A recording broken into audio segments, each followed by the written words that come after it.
여러분 모두 안녕하세요. 저는 서울 신정동에 살고 있는 30대 중반의 여성으로 얼마 전 이혼을 했습니다. 남편이랑 시어머니라는 작자들이 정말 짐승보다 못한 인간들이었거든요. 저희 엄마가 죽을 병으로 사경을 헤매는 동안 같이 걱정을 해주는 것이 아니라 저희 엄마가 죽고 나면 받을 보험금을 노리며 저희 엄마가 죽기만을 기다렸던 겁니다. 저희 엄마의 보험금으로 호의호식할 생각을 하면서요.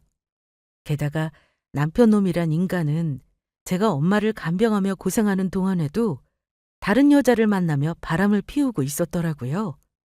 그도 모자라 기가 막히게도 시어머니는 바람을 피우는 남편 놈과 상간녀를 응원하고 있었죠. 하지만 결국 온갖 만행을 저질렀던 남편 놈과 시어머니는 쫄딱 망하고 마는데요. 제가 지금부터 그 사연을 여러분께 말씀드리고자 합니다.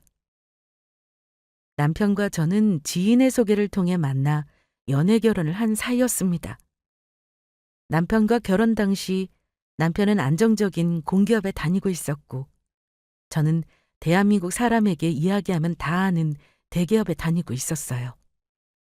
어찌 보면 제가 남편보다 조금 더 능력이 있는 편으로 조건만 따지면 제가 손해를 본 결혼일 수도 있겠지만 전 그런 거는 별로 신경 쓰지 않았어요. 물론 결혼을 하며 조건을 중요시하는 사람도 있겠지만 저는 조건보다는 사람 자체가 더 중요하다는 생각이었거든요. 조건이야 살다 보면 어떻게 변할지 모르는 것이고요. 시어머니도 조건 같은 건 따지는 분이 아니셨고요. 능력 있는 대기업 며느리를 두게 돼서 좋다고 말씀하시긴 했지만 그것보다 밝고 명랑한 제 성품이 마음에 든다고 하셨거든요. 제가 꼭 당신 딸 같다면서요. 그래서인지 결혼해서 크게 시어머니 잔소리나 시집살이로 고생한 적이 없었습니다. 게다가 남편이며 저며 아빠 없이 자라서인지 서로 공감하는 것이 많았고 시어머니와 저희 엄마 또한 서로 남편이 없는 공통점 때문인지 친하게 잘 지내는 편이었죠. 하지만 아무 문제가 없을 것 같던 저희 삶에 결코 일어나선 안 될 큰 불행이 닥치고 맙니다. 그날은 남편과 결혼한 지 3주년이 되었던 날로 결혼 기념일을 맞아 남편과 저는 직장에 월차를 내고 분위기 좋은 레스토랑에서 오랜만에 데이트를 하며 밥을 먹고 있을 때였습니다. 그런데 엄마 친구분으로부터 저희 엄마가 복통이 심해 쓰러져 병원에 실려갔다는 연락을 받게 된 것입니다. 그래서 전 남편과 함께 급하게 병원으로 달려갔고 그곳에서 청천벽력 같은 소식을 듣게 되었죠. 저희 엄마가 간암 말기라는 이야기였습니다. 그러면서 의사 선생님이 하시는 말이 이미 손을 쓸 수 없는 상황이라 수술이나 치료도 받을 수 없고 2개월 시한부라는 것이었어요. 순간 전 하늘이 무너져 내리는 기분이었습니다. 아빠를 먼저 하늘나라로 떠나보내고 홀로 저를 키워오며 고생하신 엄마에게 왜 하필 이런 일이 생긴 것인지 이해가 가지 않았습니다. 아직도 제 눈앞에 멀쩡히 살아있는 엄마가 곧 죽을 거라니 그냥 모든 상황이 꿈을 꾸는 듯 했어요. 그런데 제가 무너지는 모습에 안 되겠는지 남편이 저를 위로해 주더라고요. 여보 어떡해. 우리 엄마 2개월밖에 못 산대. 나 아직 엄마한테 제대로 된 효도도 못 해드렸는데 내가 엄마를 어떻게 보내? 나 엄마 보낼 자신 없단 말이야. 왜 하필 우리 엄마가 아파야 하는데 왜 하필 우리 엄마야? 여보 힘내. 당신이 이렇게 슬퍼하는 거 알면 장모님도 속상해 하신다고. 그리고 남들이 뭐라고 그러든 우리라도 희망을 버리지 말자. 사람 앞니는 모르는 거라고 그랬어. 그러니까 장모님이 언제 떠나실지 모르겠지만 우리가 장모님 살아계실 동안 우리가 잘 챙겨드리면서 행복하게 해드리자. 당신 곁에는 내가 있잖아. 그러니까 기운 내. 알겠지? 알겠어. 힘내볼게. 고마워 여보. 남편의 위로에 저는 그래도 조금 힘을 낼 수 있었어요. 그래서 전 엄마를 호스피스 병원으로 옮기며 남편과 의논 후 회사를 관두기로 결정을 내렸습니다. 제가 일하는 분야가 특수 직종이라 회사야 제가 원하면 얼마든지 좋은 곳으로 다시 들어갈 수 있었고, 지금은 엄마와 함께하는 시간이 더 중요하다는 생각이 들었거든요. 제 손으로 엄마를 직접 돌보지 않고 보내드린다면 평생 후회로 남을 것 같았습니다. 그래서 전 엄마를 호스피스 병원에 입원시키며 같이 생활하게 되었습니다. 그런데 엄마가 병원에 입원하자마자 저를 속상하게 하는 소리를 하고 맙니다. 미영아, 실은 엄마가 너 모르게 예전에 생명보험이랑 암보험 들어놓은 게 있거든? 전부 합치면 10억 정도 될 거야. 그러니까 잊지 말고 엄마 죽으면 꼭 잘 챙겨놔. 엄마가 가면서 우리 딸한테 해줄 수 있는 게 이런 거밖에 없어서 미안하다. 왜 벌써 그런 말을 해? 그리고 엄마, 나 돈 같은 거 필요 없어. 엄마만 내 곁에 있으면 된다고. 그러니까 엄마 가지 마. 내 곁에서 나 손주 낳는 것도 보고 오래오래 살아달란 말이야. 바보같이 그러면 안 된다는 걸 알면서도 저는 그만 감정을 주체 못하고 엄마에게 어린아이처럼 떼를 쓰고 말았습니다. 아직 엄마를 보낼 준비가 안 되었던 겁니다. 제가 침대 위에 앉아있는 엄마 무릎에 얼굴을 묻고 펑펑 울자 엄마는 그런 저의 머리를 말없이 쓰다듬어 주셨습니다. 슬픈 와중에도 그래도 감사한 일이 있다면 엄마를 돌보기 위해 집에 가지 않고 호스피스 병원에서 생활하는 저를 남편이며 시어머니까지 모두 응원하며 이해해 주었다는 것이었죠. 남편에게 제대로 신경을 쓰지 못하는 저를 보며 시어머니가 뭐라고 할 줄 알았는데 전혀 그런 소리가 없었던 겁니다. 어머니, 죄송해요. 지금은 엄마 곁에 있어야 할 것 같아서 남편에게 전혀 신경을 못 쓰고 있어요. 괜찮다. 지금은 네가 그런 거 신경 쓸 때가 아니야. 나도 우리 남편 아파서 투병할 때 자꾸 못 해준 것만 생각나서 아직도 생각하면 미안하고 마음이 아프다. 그러니까 미영이 너는 후회가 남지 않도록 어머니 살아계시는 동안 옆에서 잘해드려라. 그래야 가슴에 한이 안 남아. 뭐 우리 아들놈이야 다 큰 어른이고 지가 스스로 알아서 챙기겠지. 안 그러냐? 어머니, 그렇게 말씀해 주셔서 정말 감사해요. 제가 나중에 남편한테 정말 잘할게요. 약속 드릴게요. 알았다. 간병인이 건강해 아픈 환자도 잘 보는 거니까 미영이 너도 건강 잘 챙기고 힘든 일 있으면 언제든지 말하고 네 곁에 나랑 우리 아들이 있다는 거 잊지 말고 알겠지? 네, 어머니. 제 마음을 이해해주는 시어머니와 남편에게 그저 고맙고 미안할 따름이었습니다. 그런데 그날 저녁 남편이 퇴근하고 엄마 병문안을 오게 되었고 병실에서 저와 저녁밥을 먹고 돌아가던 남편이 갑자기 이상한 걸 물었습니다. 그런데 여보, 장모님 사는 아파트 집값 많이 오르지 않았어? 엄마 집? 당신 말대로 집값이 오르긴 많이 올랐을 거야. 아빠가 살아있을 때 산 거라 그때만 해도 싸게 산 아파트였는데 요즘에는 아파트 집값이 엄청 많이 올랐더라. 그런데 그건 갑자기 왜? 어? 그냥 갑자기 궁금해져서. 장모님 아프시니까 집 관리하기도 힘들 것 같고 그래서 걱정돼서 참고 삼아 물어본 거였어. 그러면 장모님 간병 잘하고 나 이만 가볼게. 그때까지 저와 저희 엄마를 걱정해주는 남편과 시어머니의 행동이 전부 진심이라 생각했습니다. 두 사람이 저에게 시커먼 속내를 숨기고 있다는 사실은 전혀 모른 채요. 겉으로는 옆에서 걱정해주는 척하며 엄마를 임종까지 잘 돌보라는 소리에 그 말이 진짜인 줄 알았던 겁니다. 순진하게도 말이죠. 어쩌면 제가 엄마에게만 신경 쓰느라 이상한 낌새를 알아차리지 못했을지도 모릅니다. 그때는 그 정도로 제가 제정신이 아니었으니까요.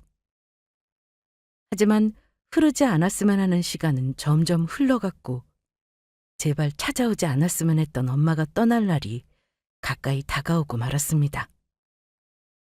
엄마가 갑자기 상태가 안 좋아지며 혼수 상태에 빠져 깨어나지 못하고 사경을 헤매기 시작했던 겁니다. 침대에 가만히 누워 산소 호흡기에 의지해 누워있는 모습에 저는 절망하고 말았죠. 결국 전 참았던 눈물을 터뜨리고 말았고 제 연락을 받고 급하게 온 남편도 저와 같이 울어줬습니다. 우리 장모님 떠나면 안 되는데 불쌍해서 어떡해. 장모님 제발 가지 마세요. 저희 곁에서 하루라도 더 살아주세요. 엄마, 송서방 말 들었지? 내 욕심인 거 아는데 제발 조금만 더 내 곁에 있어줘. 아직 하지 말란 말이야. 옆에서 엄마가 아파하는 모습을 지켜보며 차라리 엄마가 일찍 가는 게 엄마를 위해 더 좋지 않을까 하는 생각도 했었어요. 그런데 막상 엄마가 정말로 떠날 날이 가까워져 오자 그런 생각이 싹 사라지더라고요. 1분 1초라도 그저 제 곁에 머물러 주길 바라는 마음뿐이었습니다. 그런데 제 곁에서 엄마를 지키던 남편이 울다 말고 회사에 급하게 연락할 일이 생겼다면서 자리를 비우더라고요. 그래서 저는 정말로 아무런 의심 없이 남편이 회사에 전화를 하러 가는 줄 알았어요. 그런데 제가 엄마 옆을 지키다 간호사 선생님께 물어볼 말이 있어 나가게 되었는데 복도 남자 화장실에서 남편이 휴대전화로 통화하는 목소리가 들려왔던 겁니다. 그리고 그 내용을 듣고 저는 깜짝 놀라고 말았죠. 엄마, 이제 진짜 장모님 가려나 봐요. 장모님 죽으면 집사람이 받게 되는 보험금 10억 전부 우리 돈이라고요. 나 너무 기뻐서 웃음 나오려는 거 집사람 앞에서 참느라 혼났다니까. 장모님이 그동안 하도 괜찮아 보여서 죽지 않고 암이 다 나아서 다시 살면 어떻게 하나 걱정했는데 그게 아니었더라고. 이제 진짜 가려나 봐요. 엄마, 곧 집 사드릴 테니까 집 알아보세요. 우리도 장모님 덕분에 앞으로 부유하게 좀 살아보자고요. 저는 남편이 시어머니와 하는 통화 내용을 듣고 그만 자리에서 주저앉을 뻔했습니다. 배신감에 몸을 떨었죠. 저에게는 세상에서 제일 소중한 엄마였는데 제 앞에서는 저희 엄마를 걱정하며 위로해주는 척 연기를 하며 남편과 시어머니 모두 뒤에서는 저희 엄마가 죽기를 손꼽아 기다리고 있었던 겁니다. 그것도 사람 생명을 두고 고작 돈 때문에 말이에요. 저희 엄마가 죽는 대신 받는 보험금을 노리고서요. 두 사람은 저희 엄마를 사람이 아닌 돈으로 보고 있었던 겁니다. 그런 남편과 시모의 행동에 저는 도저히 용서가 안 되었어요. 그런데 엄마가 저에게 보험금 이야기를 할 때 남편이 곁에 없었는데 그 사실을 어떻게 알았나 싶었더니 엄마가 저에게 보험을 들어놨다며 10억 이야기를 꺼냈을 때가 남편이 엄마 문병을 왔다가 잠시 자리를 비웠을 때였거든요. 아마도 그때 남편이 병실 밖에서 엄마와 제가 나누던 대화를 엿듣게 되었던 것 같았습니다. 하지만 전 남편과 시어머니를 신경 쓸 틈이 없었습니다. 엄마가 임종까지 편히 가실 수 있도록 제가 곁을 지키는 것이 더 중요했으니까요. 그래서 사경을 헤매느라 의식이 없는 엄마였지만 전 옆에서 좋은 말들만 행복한 이야기만 해주었습니다. 아무 걱정하지 말고 편히 가시라고요. 그런데 저에게 정말 기적과도 같은 일이 일어났습니다. 다시는 엄마와 눈 한 번 못 마주치고 이야기도 못하고 보내나 했는데 사경을 헤매던 엄마가 며칠 후 갑자기 깨어나 눈을 뜨신 거예요. 엄마는 힘이 없는지 아무 말도 못하셨지만 깨어난 순간 저와 눈을 맞추며 저를 향해 미소를 지어주셨습니다. 엄마의 눈빛만으로도 알 수 있었어요.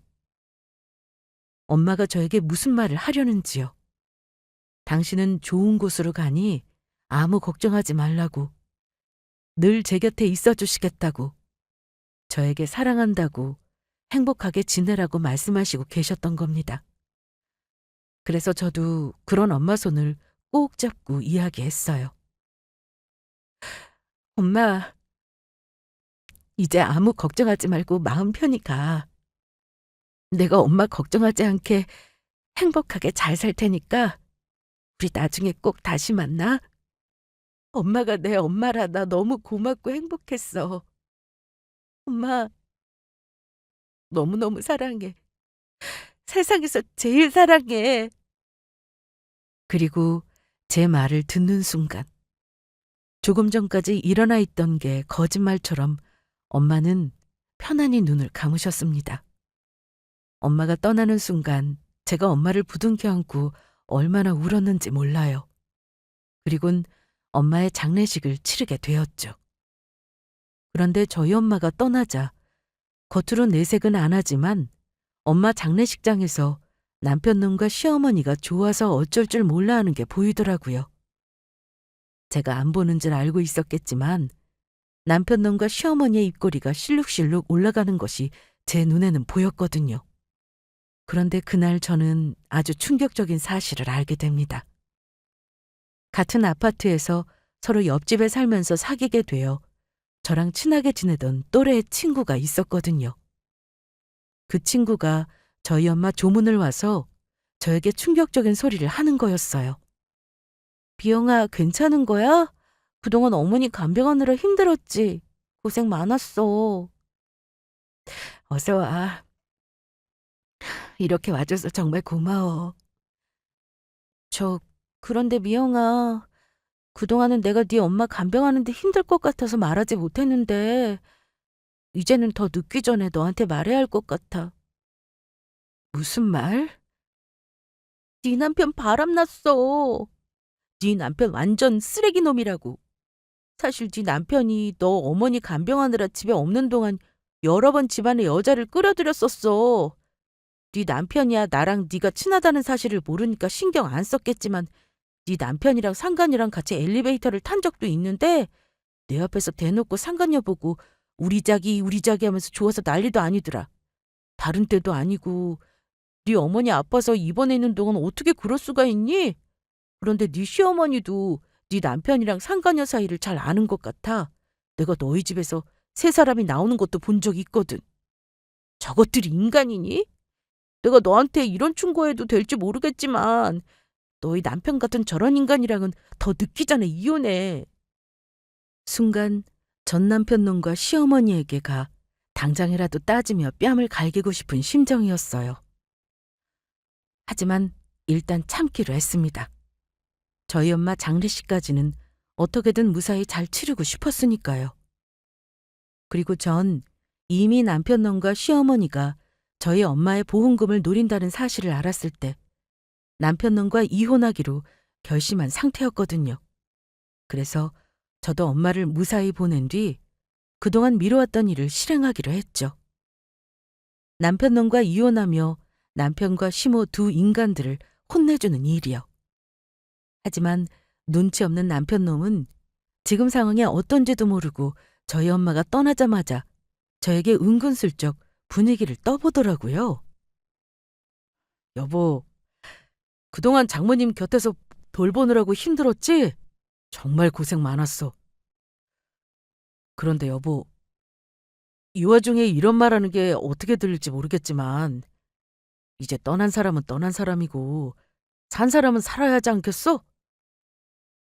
그래서 하는 말인데 사실 예전에 장모님 살아계실 때 당신이랑 장모님이랑 나누던 대화를 우연히 듣게 되었거든? 장모님이 생명보험이랑 암보험 들어놓은 게 있으셔서 10억 정도 나올 돈이 있다면서? 그리고 당연히 장모님 아파트도 당신이 받게 될 거고. 그래서 하는 말인데 그 돈 좀 조금 떼어 나 좀 주면 안 될까?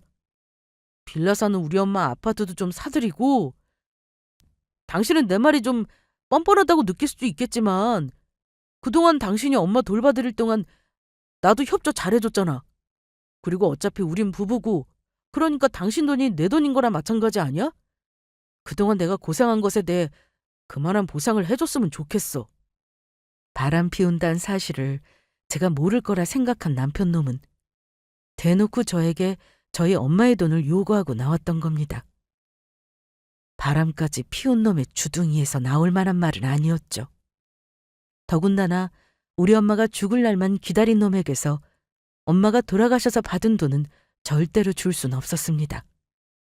게다가 아무리 부부라고 하지만 법적으로도 제가 부모님에게 받은 재산이 남편 것에 절대로 될 수가 없었죠. 하지만 남편놈과 제대로 이혼을 하기 위해선 일단 참아야 했습니다.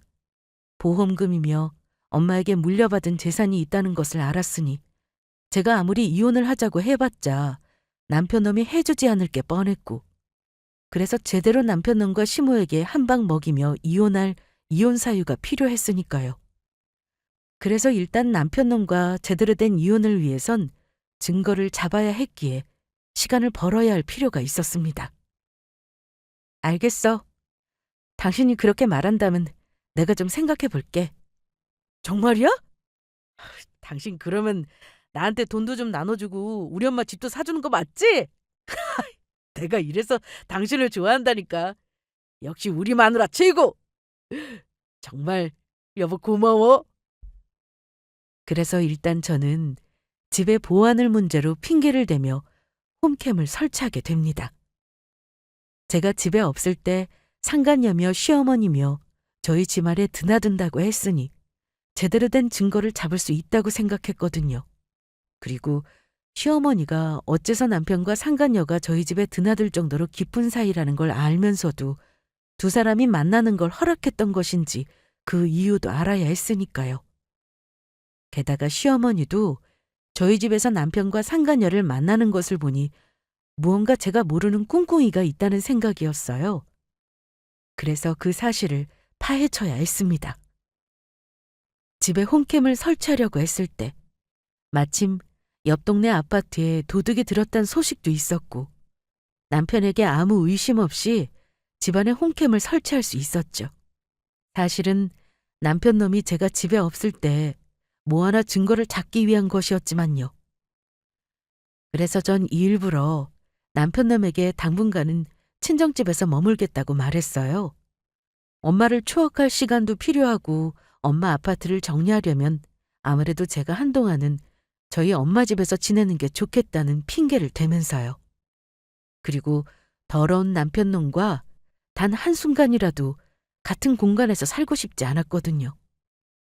그런데 제 계획을 알리 없는 남편놈은 제가 엄마 집을 정리하는 것도 모자라 제가 집을 비워 상간녀를 마음 놓고 집에 불러 만날 수 있다는 생각에 아주 신난 것 같더라고요. 그래서 전 중요한 짐들을 남편 몰래 싸 짐가방에 넣었습니다. 이날을 끝으로 남편놈과 다시는 같이 살지 않을 생각으로요. 남편놈은 짐가방을 들고 친정으로 떠나려 하자 슬픈 척 연기를 하더라고요. 아주 가증스럽게도 말이에요. 여보, 우리 이렇게 또 떨어져 지내야 하는 건가? 그동안 내가 말을 안 해서 그렇지 당신 없어서 많이 쓸쓸했다고. 그런데 이렇게 또 떨어져 지내려니까 너무너무 속상하다. 그랬어? 그래도 여보, 지금까지 기다려온 김에 조금만 더 기다려줘. 당신이 나 없는 동안 고생한 거 아는데 나도 어느 정도 마음을 정리할 시간은 줘야지. 정 아쉬우면 당신도 내가 엄마 집 정리하는 동안 나랑 같이 엄마 집에서 같이 지낼래? 뭐? 내가? 아니. 내가 예민해서 잠자리 바뀌면 잠을 잘 못 자거든. 그러니까 아쉽지만 당신 혼자 가서 지내는 게 좋을 것 같아. 내가 당신 보고 싶으면 장모님 댁으로 찾아갈게. 알겠어. 그러면 여보 앞으로 건강하게 잘 살아? 알겠어. 그런데 우리 영원히 헤어지는 것도 아닌데 왜 앞으로 못 볼 사람처럼 말을 해. 괜히 이상하다. 우리가 못 보긴 왜 못 봐. 조만간 또다시 만날 텐데 당신 기분 탓이겠지. 그런가. 그러면 여보 조심히 다녀오고 곧 다시 만나. 우리가 함께할 날을 간절히 기다리고 있을게. 저는 남편의 말에 코웃음을 쳐주며 집을 나왔습니다. 남편 놈과 함께할 날은 영원히 오지 않을 테니까요. 제가 집을 나온 이유는 남편 놈과 시어머니에게 제대로 복수하며 이혼을 하기 위해서였습니다. 저는 집을 나와 엄마 집에서 지내면서 홈캠을 설치한 저희 집을 모바일로 감시하며 확인하기 시작했습니다. 요즘은 기술이 좋아져 홈캠을 설치하면 밖에서도 핸드폰으로 실시간으로 집안을 동영상으로 확인할 수 있었거든요. 하지만 며칠 동안은 남편이 평소와 다름없이 생활하며 잠잠하더라고요. 그런데 제가 집을 나온 지 3일이란 시간이 흘렀을까. 제 두 눈으로 엄청난 사실을 목격하게 되죠. 바로 제가 기다리던 장면이었어요. 드디어 상간녀를 홈캠을 통해 만나게 된 것이죠. 자기야, 정말로 집에 마누라 없는 거 맞아? 괜히 자기 집에 있다가 걸리는 거 아니야? 걸리긴 왜 걸려. 집사람 한동안 친정에 가 있겠다고 했고 지금까지 나한테 연락 한 번 없었다고. 아마 장모님 돌아가셔서 힘든지 제정신 아닌 것 같아. 그러니까 마음 편히 있어도 돼. 신난다. 그럼 여기 또 자기랑 나의 둘만의 사랑의 아지트가 된 거네? 저기 빨리 자기 부인이랑 헤어지고 나랑 살았으면 좋겠다. 그럴 거니까 걱정하지 말고 조금만 기다려. 자기도 알겠지만 이혼하면 부부 재산 반반으로 나눠야 해서 집사람 돈 전부 못 뺏어온다고. 잘 구슬려서 장모님 보험금 10억이랑 아파트 판 돈 전부 뜯어내야지. 집사람 그렇게 베껴먹은 다음에 뻥 차버리고 우리 예쁜 자기랑 결혼해야지. 듣기만 해도 너무 설렌다. 그러면 난 자기만 믿고 있는다? 우리 자기가 최고. 내가 좀 멋지긴 하지? 그리고 얼마 지나지 않아 시어머니까지 상간녀를 보기 위해 저희 집으로 들어오는 게 보였습니다. 우리 현진이 왔다면서? 그래서 내가 우리 능력 있는 미래 며느리 보러 이렇게 왔다. 어머니 오셨어요? 그동안 잘 지내셨어요? 그럼 잘 지내고 말고. 우리 미래 며느리도 잘 지냈나? 맨 처음에 우리 아들이 이혼하고 자기랑 새로 결혼할 사람이라면 너 데리고 왔을 때 내가 얼마나 놀랐는 줄 아니? 강남의 피부관리사까지 운영하는 능력 있고 돈 많은 아가씨가 내 며느리가 된다고 해서 얼마나 기뻤는지 모른다. 꼭 횡재한 기분이었다니까. 엄마, 아무리 집사람이 다시 취업하면 대기업 들어갈 수 있다고 하지만 어디 강남의 피부관리샵을 운영하는 사장님만 하겠어요? 내가 여자 하나는 기가 막히게 잘 골랐지. 그렇고 말고. 대기업 다녀봤자 그깟 연봉 얼마나 한다고. 나는 대기업 다닌 며느리보다 강남의 피부관리샵 운영하는 돈 잘 버는 며느리가 더 좋구나. 우리 부자 며느리 최고다. 현진이 너 지금 가게 장사 잘 돼서 다른 곳에 피부관리샵 하나 더 차릴 생각이라고 했었지? 우리 아들이 며느리한테 돈만 뜯어내면 바로 이혼하고 그 돈으로 현진이 너 새로 차리는 샵에 투자하고 결혼도 할 생각이니까 우리 믿고 조금만 더 기다려줘야 한다. 알겠지? 우리 아들이 그 돈으로 나 집까지 사주기로 했다고. 네, 어머니의 미래 며느리로서 얼마든지 기다려드릴 테니까 너무 걱정하지 마세요. 그래, 정말 고맙다. 역시 돈이 많아서 그런가. 현진이 네가 배포 한번 크구나. 너희 두 사람 내가 언제나 응원하고 있으마. 세 사람의 대화 내용에 저는 어처구니가 없었습니다. 떡 줄 사람은 생각도 안 하고 있는데 저희 엄마 보험금과 집을 판 돈으로 무엇을 할 건지 자기들끼리 계획을 세우고 있었으니까요. 게다가 시어머니까지 왜 남편과 상간녀가 만나는 걸 가만히 두고 있었는지 그 이유도 알게 되었죠. 남편의 상간녀가 저보다 돈 잘 버는 능력 있는 사람 같으니 남편과 저를 이혼시키고 상간녀와 결혼을 시킬 생각이었던 것입니다. 그런데 제가 정말 놀란 부분은 그게 아니었어요. 진짜 충격적인 사건은 그 다음에 벌어졌으니까요.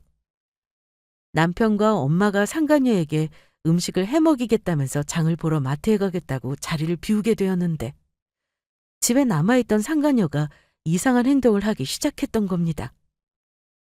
집안을 뒤져 금품들을 훔치기 시작했던 겁니다.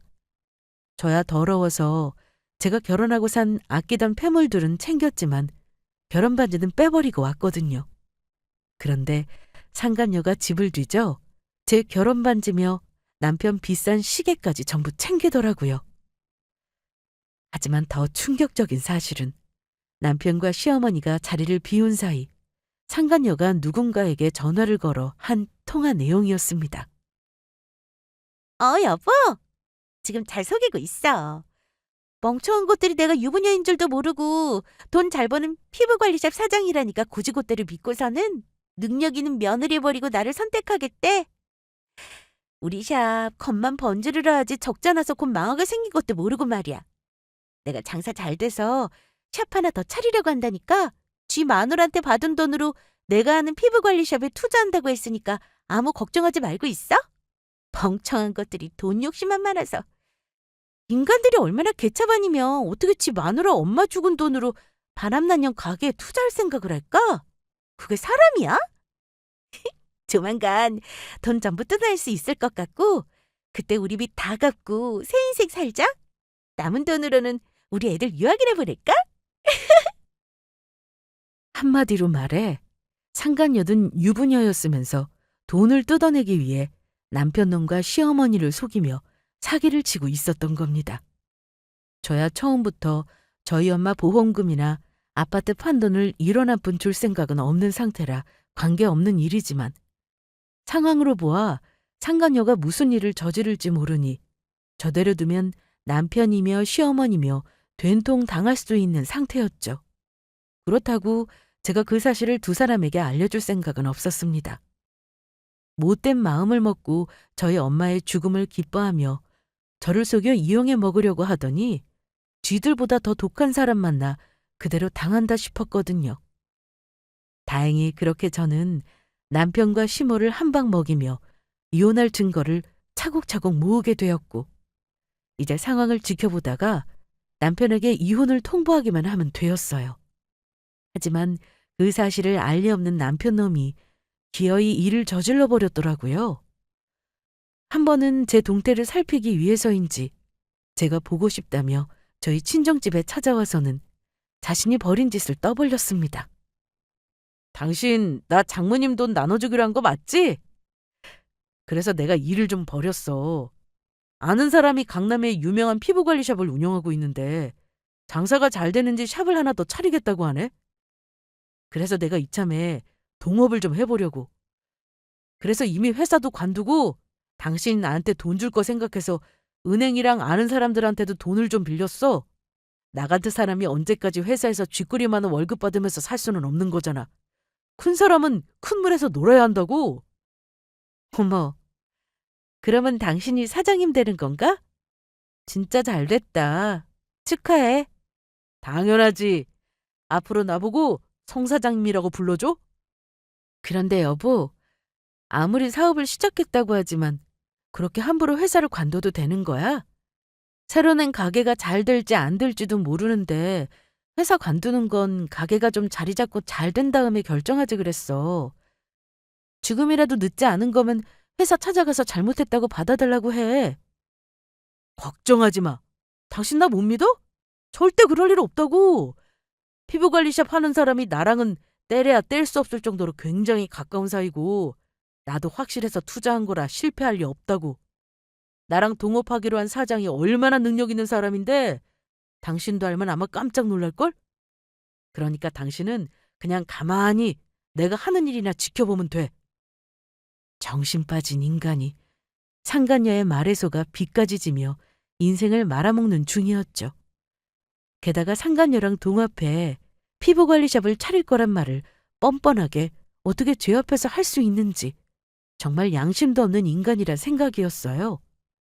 그리고 아마도 상간녀의 진짜 정체를 알게 되면 깜짝 놀랄 사람은 제가 아닌 남편이 될 거란 생각을 했습니다. 그런데 남편 놈이 제가 엄마 보험금이나 집에 대해 아무 소식이 없자 똥줄이 탔는지 얼마 지나지 않아 저에게 연락을 해오더라고요. 당신 엄마 보험금 언제 타는 거야? 그리고 장모님 집은 언제 정리하는 거고? 지금 은행 대출금이랑 사람들한테 빌린 돈 때문에 이자 내느라고 나 힘들어 죽겠다고. 이러다가 나 파산하게 생겼어. 당신 언제쯤 전부 정리해서 나 돈 나눠줄 수 있는데? 어? 그게 무슨 소리야? 엄마 보험금이라면 나 벌써 탔는데? 그리고 엄마 아파트 팔 생각 전혀 없어. 뭐? 장모님 보험금을 이미 탔어? 그러면 바로 나한테 그 돈 보내줬어야지. 당신 지금 뭐 하는 거야? 그리고 갑자기 장모님 아파트 정리할 생각이 없다니 그것도 무슨 소리야? 보험금이랑 장모님 집 정리하면 나눠주기로 했잖아. 당신이야말로 그게 무슨 소리야? 내가 언제 당신한테 엄마 보험금이랑 집 정리해서 나눠준다고 했어? 내 대답도 듣지 않고 당신 편한 대로 생각한 거잖아. 뭐야? 다 필요 없고 당신 당장 돈 보내. 당신이 뭘 모르나 본데.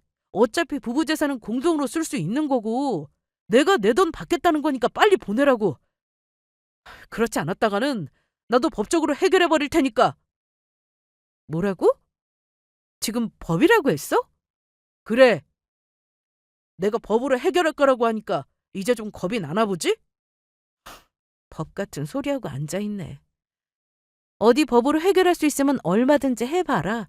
하나도 안 무서우니까. 남편과 시어머니는 안 되겠는지 저에게 전화를 해오며 괴롭히기 시작하더라고요.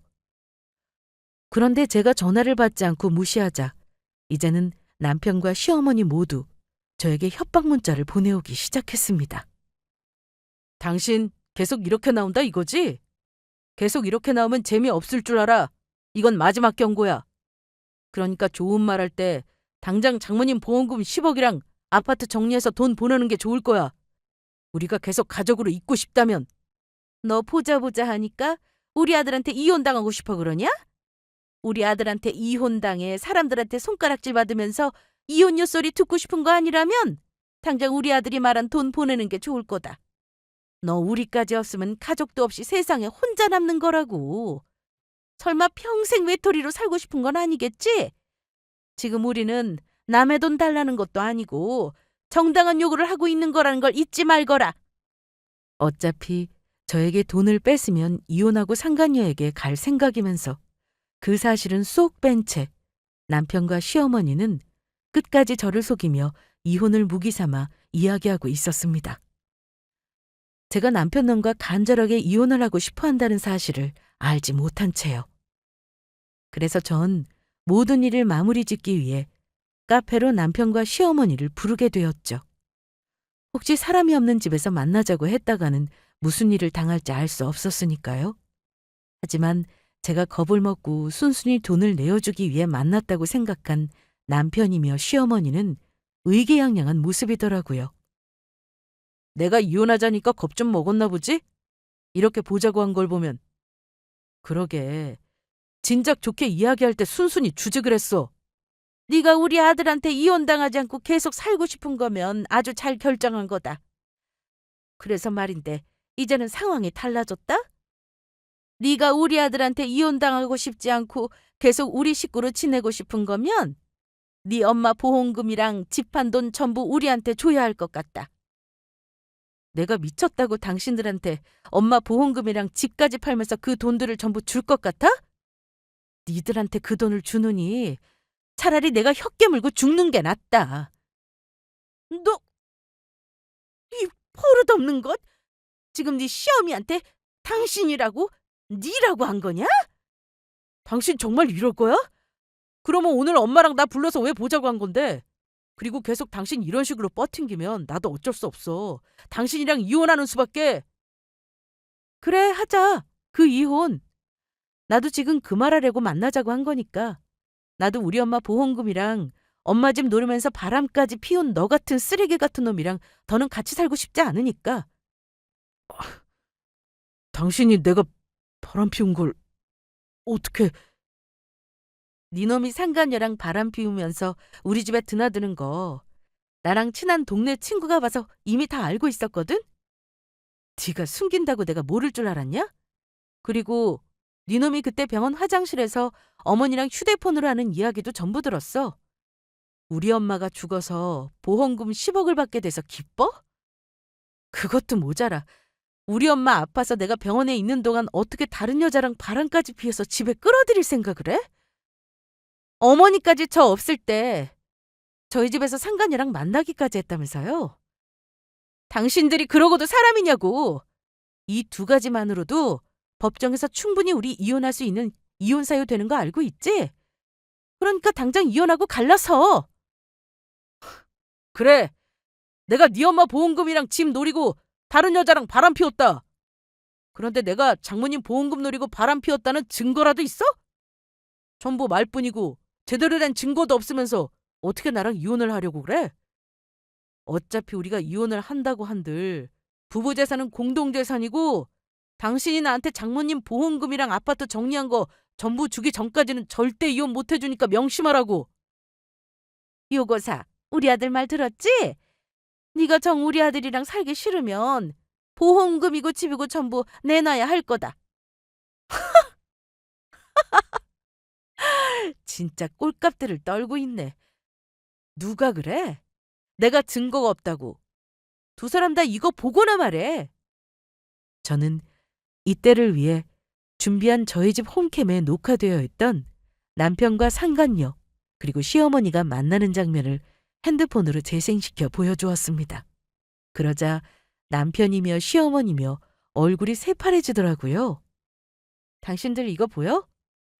우리 집에 도둑 들까봐 홈캠 설치했던 거 기억하지? 그런데도 당신 겁도 없이 집안에 상간녀를 끌어들이더라? 게다가 니놈이 뭘 잘못 알고 있는 것 같아서 알려주는데 부모한테 물려받은 재산은 배우자에게는 권리가 전혀 없다고. 그러니까 당신들 두 사람 다 우리 엄마 보험금도 엄마 집도 단 1원 한 푼도 나한테서 뺏어갈 수 없다고. 알겠냐? 야, 말도 안 돼. 당신 지금 나한테 거짓말하는 거지? 부부는 일심동체인데 어떻게 나한테 권리가 없냐고. 아들아, 저것이 돈 나눠 가지기 싫으니까 지금 거짓말하는 거다. 그러니까 저 말에 속으면 안 된다.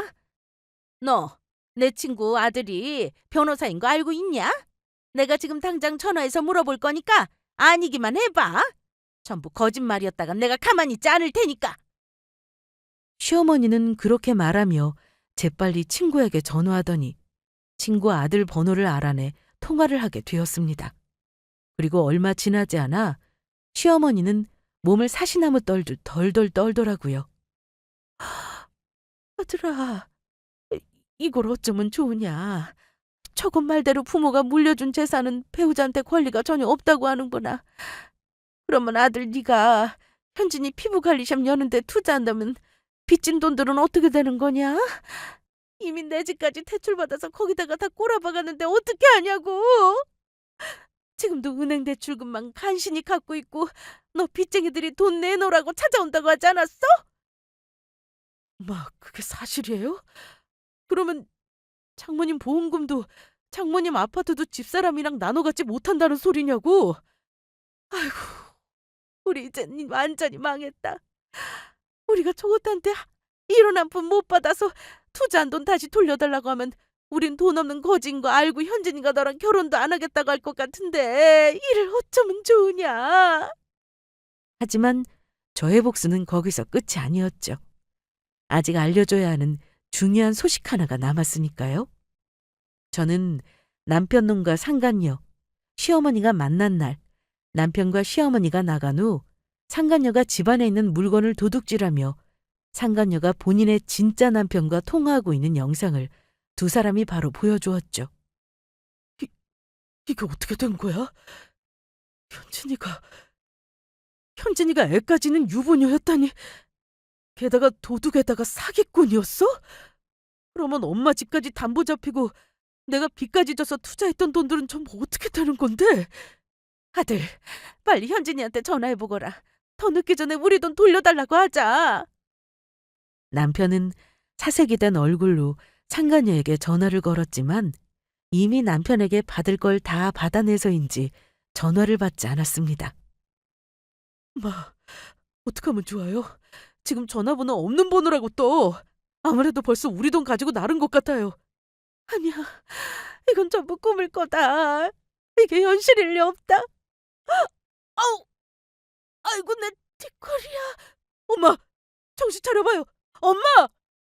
저는 이혼하기 전 마지막 아량으로 119에 신고해 쓰러진 사람이 있으니 빨리 카페로 와달라고 불렀습니다. 그리고 깔끔하게 정리하고 그만 자리를 뜨기 위해 일어나려고 했죠. 그러자 남편은 시어머니를 안고 있는 상황에서도 다급하게 저를 붙잡더라고요. 여보, 내가 전부 미안해. 그러니까 가지 마. 나 너무 무서워서 그러는데 구급차 올 때까지만이라도 내 곁에 있어주면 안 돼? 그리고 내가 전부 다 잘못했어. 그러니까 우리 이혼 다시 한번 생각해주라. 나 사기까지 당한 데다 회사까지 관둬서 지금 당신까지 떠나면 나한테 남는 게 아무것도 없다고. 너 우리 엄마 호스피스 병원에서 살아있을 때 우리 엄마한테 했던지 벌써 잊었나 봐? 보험금 탈 수 있다고 우리 엄마 죽게 됐다고 기뻐하던 놈이 감히 지금 누구 보고 니네 엄마 쓰러졌다고 같이 있어달라고 하는 건데? 그때 내 기분이 어땠을지 이제 좀 상상이 되니? 내가 니놈이랑 이혼 소송해서 니놈이랑 네 엄마한테까지 위자료까지 제대로 받아낼 테니까 각오하는 게 좋을 거야. 그리고 우리 살고 있던 집, 너 돈 없다고 해서 내 이름으로 대출받아서 얻은 내 전셋집인 거 알고 있지?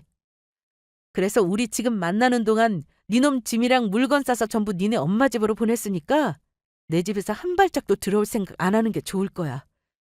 이미 사람 시켜서 집 비밀번호도 바꿔서 들어올려야 들어올 수도 없겠지만 말이야. 어디 나랑 이혼하고 잘 먹고 잘 살아봐라. 남편 놈은 제 말에 그제야 자신이 얼마나 큰 잘못을 저질렀는지 느끼는 것 같았습니다. 카페를 나오는데 남편의 울음소리가 카페 밖에까지 들리더라고요. 그리고 저희 엄마 죽음에 기뻐하던 남편과 시어머니의 말로는 처참하게 짝이 없었습니다. 남편은 저와 이혼을 당하며 시어머니며 남편까지 전부 저에게 위자료까지 물어줘야 했고 한순간 빚쟁이가 되어 길거리에 나앉게 되었으니까요. 게다가 지인을 통해 들은 소식에 의하면 남편과 시어머니가 뒤늦게 상간녀를 사기죄로 고소한 것 같지만 상간녀가 운영하던 피부관리샵은 무허가였고 이름도 불법으로 남의 이름을 도용해서 가짜 신분을 쓰고 있던 거라 상간녀를 찾기 힘들어 보였습니다. 그제야 남편이며 시어머니며 저에게 했던 짓들을 전부 후회하는 것 같았어요. 그리고 저는 현재 살던 전셋집을 정리하고 엄마 집으로 이사를 와 생활하고 있습니다. 직장도 새로 취업을 해 다시 다니기 시작했고요. 아직 엄마가 많이 보고 싶고 그립긴 하지만 엄마에게 약속한 대로 행복하게 살기 위해 노력하려 합니다. 그래야 하늘에 있을 엄마도 아빠와 함께 안심할 수 있을 테니까요. 우리 모두 잘못을 저지르면 언젠가 벌을 받게 된다는 사실을 잊지 않았으면 좋겠습니다. 그러면 이만 제 사연을 줄이도록 하겠습니다. 모두 들어주셔서 감사합니다.